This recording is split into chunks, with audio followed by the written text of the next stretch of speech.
Hey there, friends. So, I've got a story for you today that's really weighing on my mind.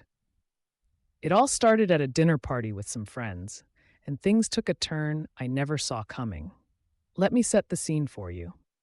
I'm married to a wonderful woman from Sweden. Her background is a bit more complex, though. You see, her mother is Ukrainian, and she definitely carries some of those Slavic traits. Now, we live in a part of the US where that kind of diversity stands out, but that's part of what I love about her. She's unique, and she's my rock. So here we are. My friends and I are at this dinner, and one of my close buddies brought along a longtime friend of his. I've known this guy for a while, but honestly, I've never really liked him.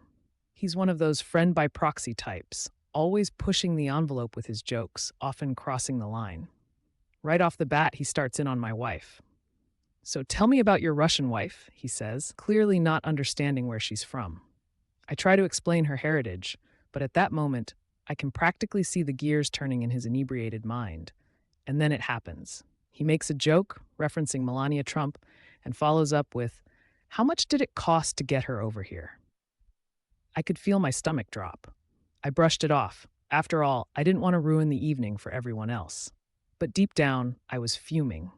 As the night goes on, he keeps referring to her as my Melania, doing this cringeworthy impression that just makes my skin crawl. I could see my friends exchanging uncomfortable glances, and I was torn. Should I say something? Then it escalates. This guy cracks a joke about my wife leaving me just to get her US citizenship, and suddenly I see red.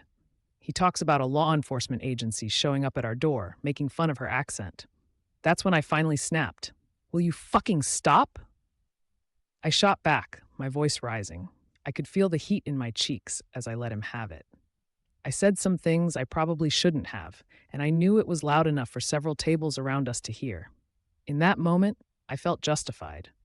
You don't joke about my wife. She's sensitive, and she's been hurt by comments like that before. I know her struggles, and for him to belittle her like that? No way. But as the evening wore on, I realized I had ruined the night. My friends were uncomfortable. I could sense the tension in the air. I felt like an asshole for making a scene. The aftermath wasn't pretty. My friend, who was upset with me for not handling it privately, made me question my actions. I knew I had made a statement, but was it worth the cost? And here's the kicker. Almost everyone in the group apologized to me afterward, except for the guy who made those comments and my friend who was upset with me. That told me everything I needed to know. When I told my wife, who was away for work, about what happened, she wasn't angry with me, but she was bothered by the comments. It sparked a conversation between us about her safety here in the US, even though she has every legal right to be here. So was I the asshole for making a scene? I don't know. I stood up for my wife, but I also disrupted the evening for everyone else. What would you have done in my shoes? Let me know your thoughts in the comments below.